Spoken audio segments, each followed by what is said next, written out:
उम्मीद का टूट जाना बड़ा बुरा होता है।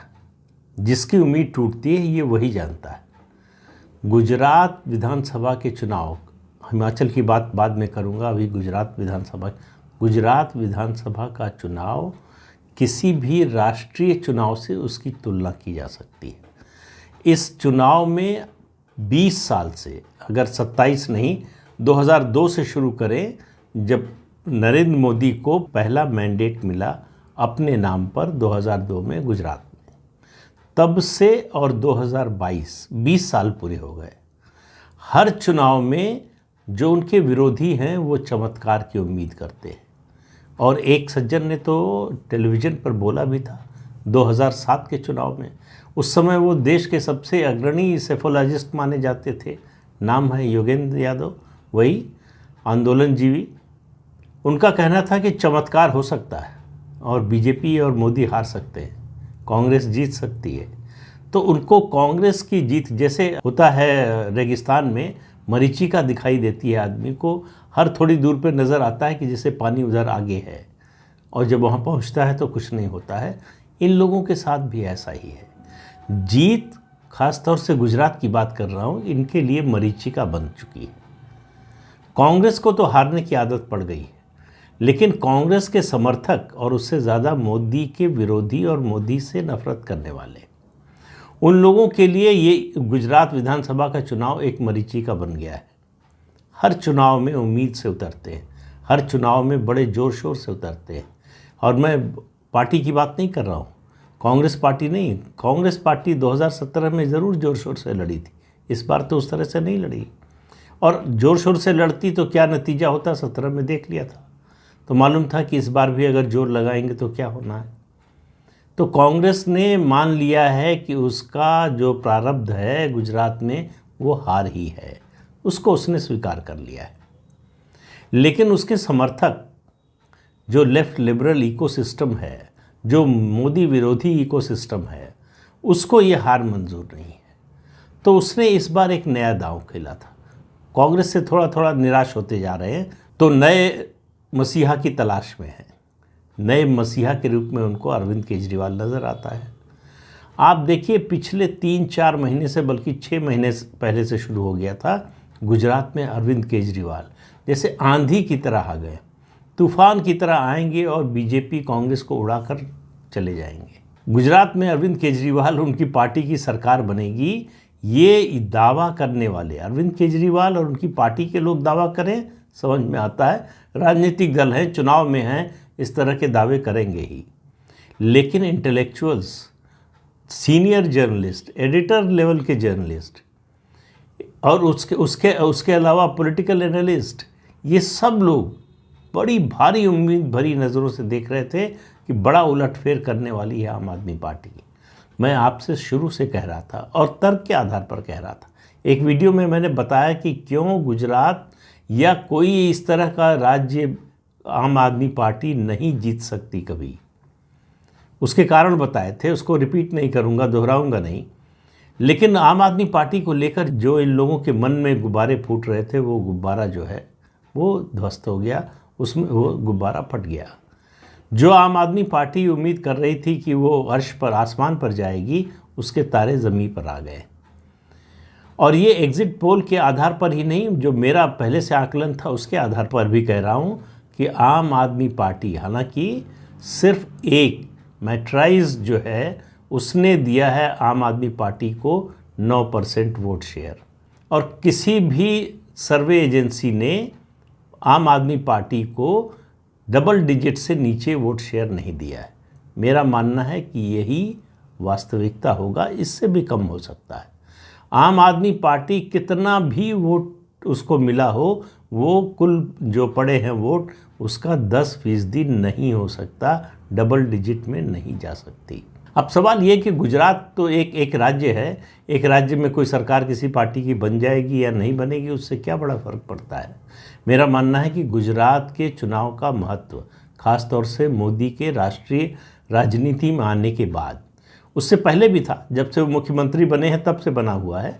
गुजरात में मोदी को हरा देने का सपना देखने वाले देश विदेश पता नहीं कहाँ कहाँ लोग बैठे हुए हैं। और हर चुनाव में इस उम्मीद में रहते हैं कि कुछ तो होगा, कोई परिवर्तन तो होगा। अब गिनती शुरू हो जाती है 6 महीने साल भर पहले से कि ये गुजरात मॉडल में कुछ नहीं दम है, ये सब बकवास है, ये फला पैरामीटर पे देखिए गुजरात इतने नंबर पर है, इस पर इतने नंबर पर है, और इतने साल की एंटी इनकम्बेंसी हो गई। अभी तो 27 साल की एंटी इनकम्बेंसी थी, मैं तो कह रहा हूँ 32 साल की है। 90 में जनता दल के साथ मिलकर सरकार बनाई थी बीजेपी ने, तब से लगातार सत्ता में है और अगले 5 साल रहेगी, यानी 2027 तक। तो अब तक का देश का जो सबसे बड़ा रिकॉर्ड है लेफ्ट फ्रंट का, पश्चिम बंगाल में 34 साल के राज का, वो भी टूट जाएगा। बीजेपी 37 साल सत्ता में रह चुकी होगी 2027 तक। तो इससे आप अंदाज़ा लगाइए कि गुजरात विधानसभा के चुनाव का महत्व क्या है। लेकिन इससे ज़्यादा महत्व मैं मानता हूं कि लोकसभा चुनाव की दृष्टि से 2 राज्यों है। सबसे बड़ा राज्य है उत्तर प्रदेश, 80 लोकसभा की सीटें हैं, उसका निश्चित रूप से बहुत बड़ा महत्व है। लेकिन दो तरह से होता है। एक अंकगणित की दृष्टि से महत्व, उस महत्व की दृष्टि से उत्तर प्रदेश को आप इग्नोर नहीं कर सकते। उत्तर प्रदेश ही एक तरह से कहिए सरकार बनवाता है केंद्र में, कभी कभी अपवाद भी हुआ है, लेकिन ज़्यादातर मामलों में उत्तर प्रदेश जो जीतता है वही केंद्र में सत्ता में आता है। लेकिन मोदी राज की बात कर रहा हूँ, मोदी के राष्ट्रीय राजनीति में आने के बाद से जो परिवर्तन हुआ है उसकी बात कर रहा हूँ। गुजरात का महत्व उत्तर प्रदेश से ज़्यादा हो गया है, क्योंकि गुजरात में मोदी का हार जाना परसेप्शन के लेवल पर ये सबसे बड़ा सेटबैक जो है, मोदी को अगर कोई लग सकता है तो वो गुजरात विधानसभा चुनाव की हार। इसलिए जो आपको दिखता है कि मोदी इतनी मेहनत कर रहे हैं, गुजरात में क्यों जा रहे हैं, जीत तो पक्की ही है, वो कोई भी कोर कसर उठाकर नहीं रखना चाहते। जिस तरह के परिवर्तन करते, इनोवेशन जिस तरह के करती है बीजेपी, मैंने बताया था पन्ना प्रमुख का प्रयोग शुरू हुआ, उसके बाद पन्ना समिति आ गई है, और आप देखिए कि किस तरह से पूरी सरकार बदल दी, मुख्यमंत्री बदल दिया। फिर चुनाव की घोषणा के बाद पूर्व मुख्यमंत्री और पूर्व उप मुख्यमंत्री दोनों के टिकट काट दिए। ये सिर्फ बीजेपी और मोदी कर सकते हैं और पॉलिटिकली सरवाइव कर सकते हैं। दूसरी किसी पार्टी में हो तो बड़ा तांडव हो जाएगा, लेकिन मोदी ये करके बच सकते हैं। क्यों? क्योंकि मोदी की लोकप्रियता ऐसी है। मोदी के बारे में लोगों की जो धारणा है, जो विश्वास है, अटल विश्वास है, वो सबसे बड़ी ताकत है उनकी। तो गुजरात विधानसभा का चुनाव देश के किसी 28 राज्यों में से एकमात्र राज्य है जिसका इम्पैक्ट लोकसभा चुनाव पर पड़ सकता है। अब इसके बाद चुनाव होने वाले हैं, 3 नॉर्थ ईस्ट के 3 राज्यों के त्रिपुरा सहित होंगे। उसके बाद जो है मई में कर्नाटक विधानसभा का चुनाव होगा, फिर राजस्थान, मध्य प्रदेश, छत्तीसगढ़ और तेलंगाना विधानसभा का चुनाव होगा। लेकिन इन सब विधानसभा चुनावों का कोई मतलब नहीं है, कोई भी नतीजा है। और ये मैं मतलब कोई अपनी राय के अनुसार नहीं कह रहा हूँ, ये तथ्यों के आधार पर कह रहा हूँ। आप याद कर लीजिए 2019 से पहले भी ये चुनाव हुए थे।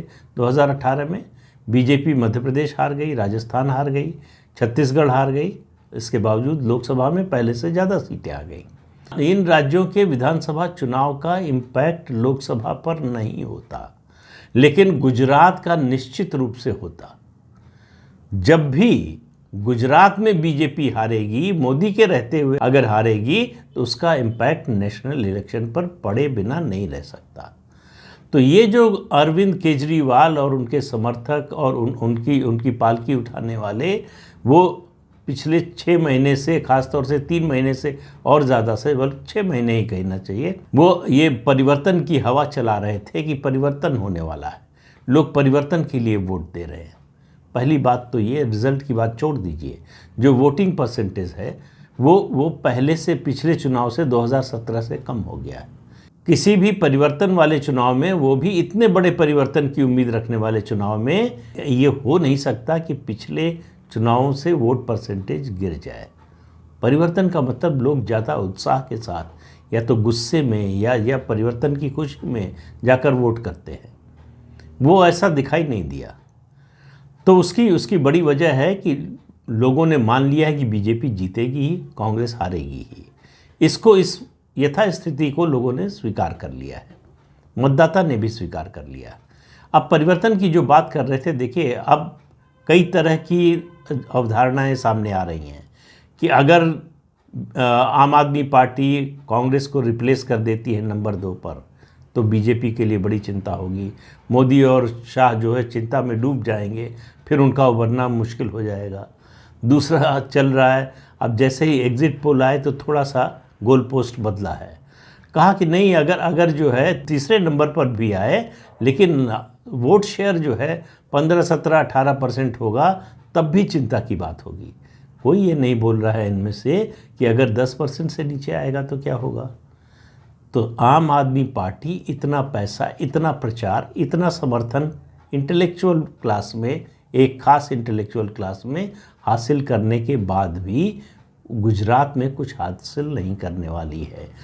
आम आदमी पार्टी और दिल्ली और पंजाब की पार्टी है, बाकी पार्टियां एक एक राज्य की है। फ़र्क ये है कि ये 2 राज्यों की पार्टी है, जिसमें से 2 भी नहीं कहना चाहिए। दिल्ली को जो है वो केंद्र शासित प्रदेश है, उसको केवल विधानसभा मिली हुई है, यही फ़र्क है। तो ये 1.5 राज्यों की सरकार वाली पार्टी जो है वो नेशनल चैलेंजर बन जाएगा उसका नेता। अब आप कल्पना की उड़ान देखिए, जिस पार्टी का, फिर कह रहा हूँ बार बार मैं इस बात को, इस तथ्य को याद दिलाता हूँ कि जिस पार्टी के पास 543 लोकसभा सीटों में से एक भी लोकसभा सीट नहीं है, वो अगले 14 महीने में चैलेंजर बन जाएगी नरेंद्र मोदी की, बीजेपी की। इस तरह की कल्पना शेख चिल्ली के लिए भी करना मुश्किल होगा, लेकिन इस तरह की कल्पना की जा रही है।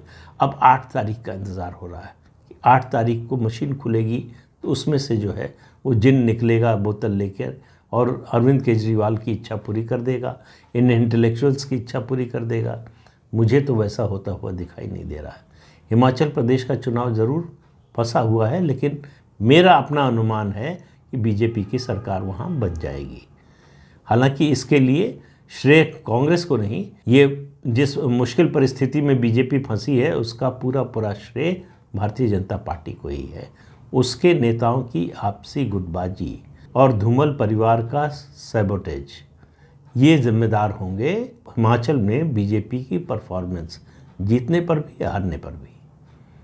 हालांकि मुझे लगता नहीं कि केवल एक सर्वे एजेंसी है, एक्सिस माई इंडिया, जिसने ये प्रेडिक्ट किया है कि कांग्रेस की सरकार बन रही है। बाकी सब ने ये कहा है कि हिमाचल में बीजेपी की सरकार बन रही है। इन दोनों राज्यों के विधानसभा चुनावों से एक बात स्पष्ट हो गई कि भारत जोड़ो यात्रा राहुल गांधी या कांग्रेस के किसी काम नहीं आने वाली।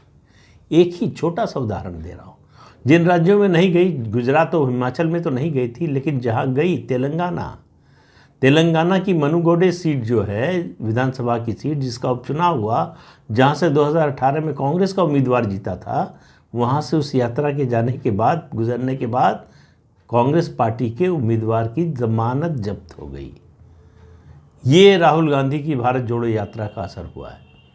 तो गुजरात विधानसभा का चुनाव, ये भारतीय राजनीति में एक नए मील का पत्थर होगा कि कोई पार्टी 27 साल 32 साल की एंटी इनकम्बेंसी को झेल कर भी फ्लाइंग कलर्स के साथ आ सकती है।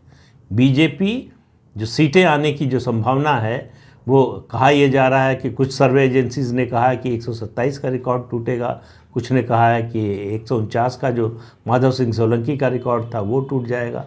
मुझे नहीं पता कि किसका रिकॉर्ड टूटेगा।